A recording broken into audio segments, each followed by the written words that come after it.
ay chantier sax lay wax mais comme affaire média dafa garaaw am lu fi jot a xew muy lu ndaw nag ay nit jël ko bëgg ko médiatiser bëgg ko politiser yóbbu ko fu mu yeggul ñu bëgg leen xamal ne problème mu marché ci marché lañ koy régler mais mënuñu ko régler palais marché bi dafa am bureau bu fi tegu am ñu ko yilif li ñuy wax nii nag dinañ ko lancer le président de la république premier ministre am ak préfet procureur pour que ñu xam ne manipulation bi bëri na te fi ñu ko bëgg a yóbbu ci politique mun na ñàkk ndax jàpp nañ ne bu ñu jëlee seen ay influenceur wala ñu woo presse bi jàllale seen ay message wax lu leen neex dina tax kilifa yi intervenir te ma yaakaar ne kilifa du nekk benn nopp buñ la waxee dara war nga saytu liñ lay wax nii naka la demee ci ñi jiite marché bi seen doxalin ci lan lañ ko teg ba tax ñu war a xam ne président Diomaye ni muy wootee chaque jeudi conseil des ministres pour que ñuy waxtaanee ñoom li ñu diriger nan lañ koy doxalee noonu la amee ci bureau bi maire bi fi nekk nekkul ko moom moo ñuy proposer lu ñuy def mais daf ñu tegal benn comité boo xam ne nii moom la ñuy tuddee comité de validation que chantier bu mu mën a doon lépp lu ngeen di defati toog leen seen bureau ngeen waxtaan bu majorité bi ne lii la secrétaire général bind rapport yóbbul ko ne ko majorité bi lii lañ wax lii lañ d'accord mu valider ñu liggéey comité bi ñu fi fekk nag li ñuy jot a def fekk nañ fi ay marché bu jaxasoo bu bëri problème ci wàllu mbalit insécurité ak yu ni mel depuis boobu ba léegi ñu ngi ciy liggéey mu mel ne alerte woon nañ bi ñu fi mujjee toog que ni zone de captage tas nañ ko cité imbécile ngeen baal ma ci kàddu gi tas nañ ko bëri na lu doon nekk ci terrain Colobane bi dañ na fa ñooñu ñëpp ñu ngi ci biir marché bi événement bu jotee bëri na ñoo xam ne dañuy jóge ci sous-région bi di ñëw buñ fi ñëwee fajar am na ñu leen di kar di leen agressé osé nañ sax ba léegi di fekk nit ñi seen biir ay place di leen génneel ay armes blanches pour nangu seen ay alal loolu nag comité bi dafay jot pour mu taxaw ne loolu nan lañ koy organiser ba marché bi nit ñi di liggéey ci xel mu dal mais kiy jënd bagage ñëw jënd ci xel mu dal ba tax na ñu teg benn comité boo xamante ne bii depuis boobu ba léegi mbooleem ñi nekk ci comité bi ñoo ci ànd def recensement pour xam base de données marché bi lan la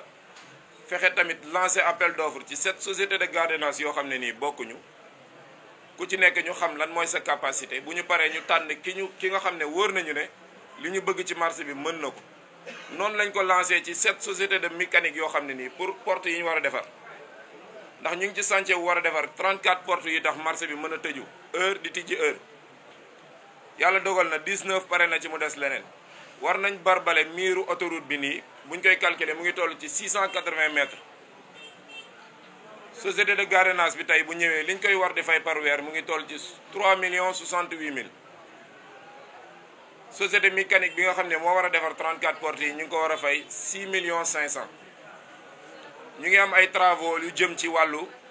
douche yi am na yuñ ci jot a defar am na yu des ñii nga xam ne nii ñoo yor wàllu mbalit mi muy Cheikh Thiam ak Abo Ndiaye fexe nañ ba léegi marché bi oto di fi dugg suba di fi dugg guddi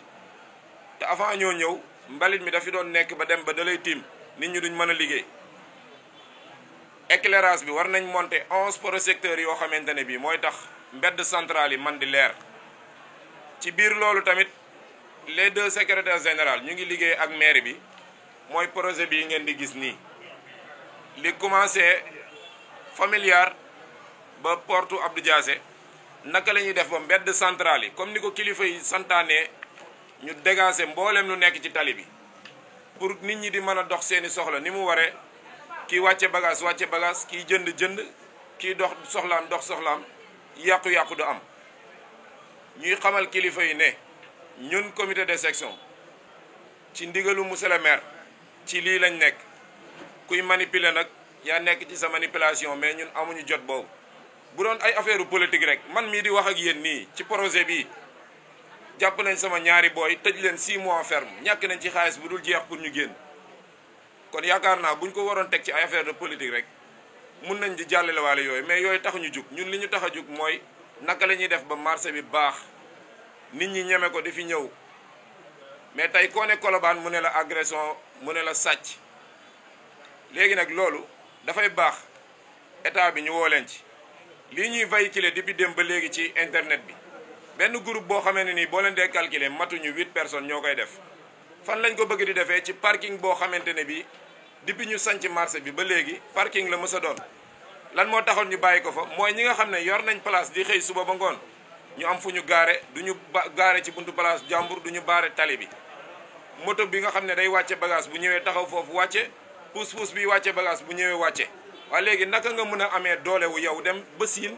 jënd conteneur ñëw am koo xam ne nii amul doole boobu mais moom mu am fulay lieu magasin di fay 100 et quelques mille wala 200 et quelques mille yow nga dem jënd conteneur ñëw ne ci parking bi ñëpp bokk foofu laay jaayee bëgg a gëmloo kilifa yi ne ñoo def nga foofu 10 ans alors que du dëgg Sandaga leen jógee ñu dàq leen fa parce que ñu ngi commencé yàq marché ba ñu ñëw Petersen ñu dàq leen fa ñu ne nañ dem Colobane loolu nag ñun duñ ko seetaan jàppante yi nga xam ne commencé na am depuis boobu ba léegi gaañ nañ ci suñu benn élément ndax dañ ko jam ci tànk li ñu war a topp ci yoon ñu ngi koy topp toujours ñu ngi ñuy provoqué ñu ngi jot ay menaces de mort ak yu ni mel li ci des nag mooy alerte kilifa yi xamal leen li xew ci marché Colobane que ni problème amu fi déguerpissement yi nga xam ne comité bi mu ngi koy def ànd koog maire bi mooy li ministre bi waxoon muy premier ministre Ousmane Sonko dafa waxoon nañ bàyyi nit ñi ñu liggéey waaye tali du jaayukaay ñi ñuy yëkkati nag mooy ñi nga xam ne ñu ngi teg ci tali bi ba ci commerçant yi toog nii ñoom seen bopp sax déguerpissement boobu bu ñu koy def seen mannequin yi nekk ci tali bi dañ koy dindiwaale te d'accord nañ loolu pour mu leer kon ñu bañ di déglu benn nit wala di nangu manipulation am na nag ñu leen di gëmloo ne maire bi dafa faral bureau bi wala dafa faral yenn ci commerçant yi ba lu ñu bëgg loolu lay def comme li ma wax léegi mooy li ci am maire bi dafay dépendre ci bureau bi li majorité bi d'accord moom loolu lay valider mais sañut a valider loo xamante ne bi bureau bi d'accorduñ ci depuis ñu toog ba léegi ci loolu la ñuy liggéey ak moom li ci des nag mooy di leen xamal ne jubal jubanti bi kilifa yi woote ñun ci loolu lañ nekk ba ci duus yi nga xamante ne bii mooy duusu marché bi ñi ko yore bale sax buñ ko jëndee bu 1000 francs dañuy indil facture chaque 1 mois dinañ daje fii def rapport yóbbul kilifa gi ne ko 1 mois yi lii moo génn lii lañ ci def lii moo des fii la nekk kon ñu xam ne nekk ñu fi pour parparloo nekk ñu fi pour xeex kenn nekk ñu fi pour xoqatal kenn mais dañ fi nekk pour teg mbir mi ci yoon mu leer loolu mooy li ñu tax a jóg te ci loolu la ñuy nekk pour toujours incha allah beneen bi ci topp nag mooy di leen xamal ne chantier yi ma fi lim nii yëpp yiñ ci jot a def ak li ci des ak li nekk ci suñu kanam di wax kilifa yi ne yaakaare wuñ ko fenn lu dul ci édicule yi nga xam ne xaalis bi li fay génnee loolu la ñuy dajale di ko defaat ci marché bi kon ñoom nañu xam ne Colobane 14 régions yëpp ñu ngi fiy xëy message li ma doon faral di wax toujours boo bëggee sa message jàll boo ñëwee Colobane boo ko fi lancé jàppal ne jàll na ci région bi yëpp kon nañu xam ne jot na ñu ñëw gestu marché Colobane ci li nga xam ne moom la comité bi bëgg ànd koog monsieur le maire Abdou Aziz Paye pour moderniser marché bi organiser ko ba lépp jaar ci yoon ñu jàppale ñu ci loolu pour mbir mi gën a gaaw gën a yomb chantier yi ñu am néew nañ ci doole ci financement ñu bëgg ñu jàpp ci loolu ñoom tamit mais au lieu de ñu bëgg a déglu benn groupe boo xamante ne bii même famille la am ñi leen ngemb ci marché bi te ñi leen ngemb nag teguwul ci lu dul lenn ñooñu président wax na ko léegi kenn ki di Souleymane Dione moo nekkoon président comité de section bii mais dafa luubal xaalis bi nga xam ne marché bi yëpp a ko moom ñu dajale fii ñun ñëpp au huissier constaté yóbbul maire ñu dàq ko amatul lu mu wax nag loolu mooy lekkatuma ci bool bi naa ci xëpp suuf mu dem fekk ñoo xam ne ni légaluñ li ñuy def jaarul ci yoon mu jël leen bëgg leen def arme pour jàkkaarloo ak ñun booy nag yaakaar nañ ne xaalis moom moo mën a lijjanti lépp dëgg xaalis mënu ko jënd ay nar mënul féete kaw dëgg kon nañu xam ne ñun ci li ñu nekk mooy liggéey teg mbir mi ci yoon amaana li ñuy def nii mënoon na ñàkk mais comme dañu gis ne fan yii nii presse yi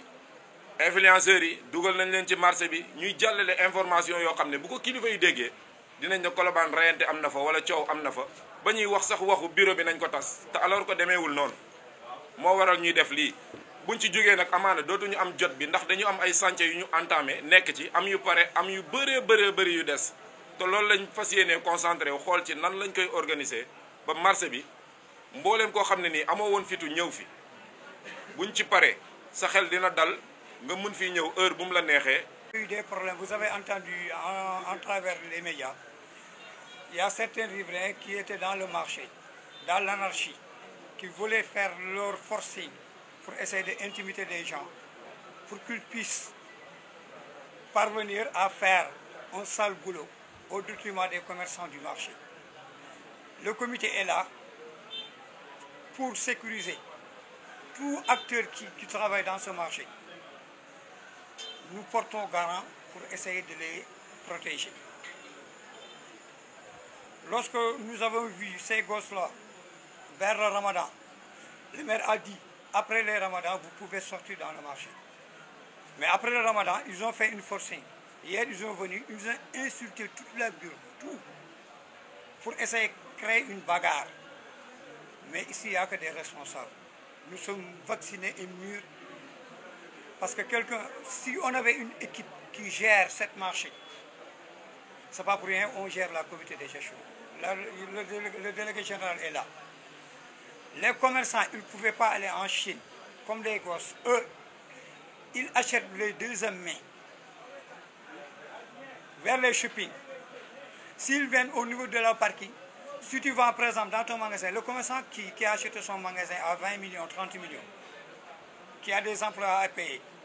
journalièrement ou bien mensuellement. Quelqu'un qui vient, qui amène ses chariots tous les matins à partir de 7 heures, qui installe ses bagages au niveau du parking, non seulement il crée des embouteillages vers les grandes artères, à chaque fois dans les médias, vous entendez, tous les journalistes ils disent, même les chroniqueurs, si tu es à Colobane, on peut te même acheter. Or qu'à Colobane, il n'y a que des responsables. Il n'y a que des jeunes responsables et des femmes responsables, travailleuses. Parce que toute la sous-région, y compris Mali, Guinée, Guinée-Bissau, jusqu'à Côte d'Ivoire, chaque événement, ils viennent, ils amènent des millions pour faire des commandes des tenues traditionnelles, pour exporter ça dans leur pays. Donc nous avons un marché qui est plus grand au niveau de IMOA actuellement. On ne peut pas accepter des gosses qui viennent, qui n'ont pas un magasin au niveau de ce marché, pour nous imposer leurs lois. Ça ne passera pas. Le comité est là. Le comité est garant des commerçants. Ça ne passera pas. Ils ont allé vers le commissariat. Nous avons déposé une plainte hier. Nous avons reçu cette mention. Bon, il paraît qu'ils ont allé à la commissariat. Mais tout ce qu'ils faisons, nous, ça ne nous intéresse pas. L'essentiel, c'est ce parking-là. C'est appartient à les riverains du marché. Cette parking-là, ce n'est pas pour des marchands. C'est pour des motos et des motocyclistes. Pour les gens qui travaillent dans le marché, ou bien les tchèques qui viennent, qui font les colis, ou bien déposer leurs colis, pour avoir une sécurité. Donc c'est ça le problème. Nous avons entendu, il y avait un président sortant, parce que c'est une comité de gestion. Il y avait un président qui s'appelle Souleymane Dion et Djiby Thiam. Souleymane, c'était le président du comité de gestion. Moi, j'étais le premier vice-président jusqu'à présent. Djiby Thiam, c'était le trésorier. Ils ont fait un détournement au profit du comité. C'est ça qui a amené ce problème-là. Le comité a fait une réunion, une assemblée générale, devant un huissier, avec les membres de mairie. Nous avons fait une pétition, une PV. Le maire, à sa clémence, il ne voulait pas chercher ces gens-là. Le maire, il a joué un rôle pour essayer d'apaiser cette marché. Donc nous remercions au passage le maire, parce qu'il nous a beaucoup soutenus sur la droiture. Pas sur la favoritisme, mais sur la droiture. Parce que nous gérons l'argent du contribuable. Nous n'avons aucun sentiment sur ça. Donc ces livrains-là, ils veulent nous emmerder, ils veulent nous intimider. Essayez de politiser ces trucs-là, or que ça ne passera pas. Parce que ce matin, ils ont appelé la presse, ils ont dit que eux, c'est des membres de PASTEF. Ce n'est pas vrai. C'est des manipulations. Pour que les autorités entendent ça, ils disent à Colobane, non, la comité de gestion sont à l'autre part. Non, ça c'est absolument faux.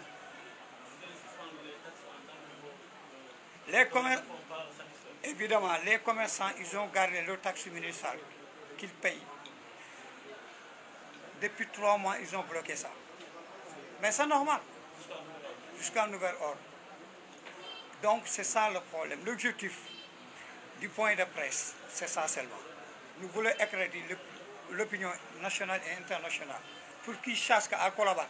il n'y a rien à Colobane. Nous travaillons. Vous avez vu, même vous êtes des journalistes. Il y a la paix ici. Est-ce qu'il y a des problèmes ici à Colobane? Mais on ne peut pas laisser des gosses qui nous perturbent, qui font ce qu'ils veulent. Ça ne marchera pas. Ça ne marchera pas, ça ne marchera pas. Non, évidemment, nous avons contacté le délégué général à parler avec le préfet. Ça fait longtemps, même hier, il a parlé avec le préfet. Le préfet, il avait dit qu'il va venir aujourd'hui ici, mais on ne l'a pas encore vu. Donc, ce comité-là est souverain. Nous sommes élus par suffrage. Nous ne sommes pas dans l'informel. Nous travaillons pour le marché. Nous sommes sous le tutelle du maire. Mais c'est nous, les commerçants, qui nous ont donné une confiance pour qu'on puisse gérer ce marché. On va gérer ce marché convenablement, sans favoritisme. Merci beaucoup. maa nekk fii si diggante centre commercial bu Colobane ak samay mbokk commerçant mu am nag loo xam ne daf ñoo naqari lool ñu yàgg koo xeex mu di ne dafa am benn doomu aadama boo xamante bi nii ne dañ koo dàq fële ñu centre commercial bu Patricène foofu la nekkoon di fa liggéey yor ak kilibam mu dem ba mujj Aliou Ndoye génn leen ci route boobu nga xamante ni fa lañ doon liggéeyee bañ leen fa jëlee amuñu fenn fu ñu jëm ñu dëkk fii Colobane ñu accueillir leen fi dugal leen ci centre commercial bi ñu nekk di jaay ñun ñi nga xamante ne ay commerçant lañu di jaay ay yére ki nga xamante ni mooy seen jëwriñ ñoom ñëpp di fa benn famille boobu day dem siin comme ñun waaye ñun bu ñu demee ba siin bagage yu baax la ñuy jënd ndax dañu dem ci société bi dem ci usine yi jënd suñuy bagage moom day topp usines yi di jënd ay loo di jënd ay stock bagage bi mën naa dem ñaari at yoo xam ne stock la fay doon wala 1 an wala 2 ans bu dikkee lu mu fay ñu kuule ko bagage boobu mu dugal ko ci conteneur am indi ko fii bu dikkee yor ay booyam kenn ku si nekk bu di boo xëyee mu jël ay saaku dugal la ci bagage yi ñu indi ko fii ci biir centre commercial bu Colobane di ko fi wanteer ñun nag li ñuy xeex mbedd mi mbeddum buur la intérêt suñu waaye fii nga xam ne centre commercial la bu Colobane mi centre privé ñu jënd suñuy magasin ci xaalis bu seer di dem di jëndi ay bagage di ko indi ñun ñëpp ñoo bokk li ñuy jaay wenn kenn ku nekk sa wërsëg ngay jot bu fekkoonte ni bi ñoom dañoo yor ay place di jaay comme ñun intéressé wuñu ndax ñun ñii taxaw di wax di xeex bi ñoo bokk li ñuy jaay waaye kenn ku nekk boo xëyee di nga jaay ndax di nga jot sa wërsëg waaye nag bu amee doomu aadama boo xam ne ñun bu ñu demee jënd foofu ba siin dem ba jënd siin jënd fa ab jin mu dikk ñu 4000 francs moom la mu koy dikk mutul 2000 francs mu dikk indi ko fii ndax ab ñun jënd jin bu bees lañu jënd moom mu dem di jënd ay stock bu dikkee fii jox ko booy ñu koy jaay 3000 buñu dikkee taxaw naan borom magasin li ñuy jaay 5000 bu ngeen dikkee ma jaay leen ko 3000 dem ba ñun mënatuñoo jaay lu nekk nag dugg nañ ci ba mujj ñu def suñu délégation dikk ci kii xayante bi nii na maanaam mooy délégué bi ñu waxtaan see moom biñ ci waxtaanee moom mu ne ñu maanaam dëkk bi dëkk yoon la nañ leen ko jaar ci procédure ñu toog def suñu réunion bi ñu réunion ba pare mu def rapport am lépp woo waa mairie bi jël leen ko jébbal leen ko ñu dem toog ak maire bi waxtaan ak moom ñu xam ne maire bi élément yi mu yor tuuti na si maanaam ñëw di garder marché bi 5 heures ba 6 heures ndax ñi nga xam ne ñooy élément maire bi dañoo am heure yu ñuy xëy am heure yu ñuy wàcc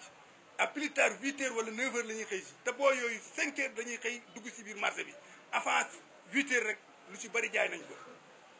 ñu waxtaan ak maire bi ne ko ñun sax d'accord nañ si fay nga wutal ñu ay élément ñu leen di fay par weer pour mu taxaw foofu di ñu garder parking bi ndax parking bi suñu moomeel la ndax centre commercial bi moo ko moom ñu wàññi ko bëggoon ko def li nga xam ne mooy parking lu moto ñoom ñëw jël ko accueillir ko contre ñun di dem di jëndi ay bagages yoo xamante bi ne na ay stock la ñëw ko buñu dikkee lu ñu jaay 5000 ñoom ñu di ko jaay 3000 ba ñun mënatuñoo jaay dara ba ñu dikkee dem nañ seen maire yi ba d'accord ak moom ci loolu ñu dem ba mujj ay nit jóg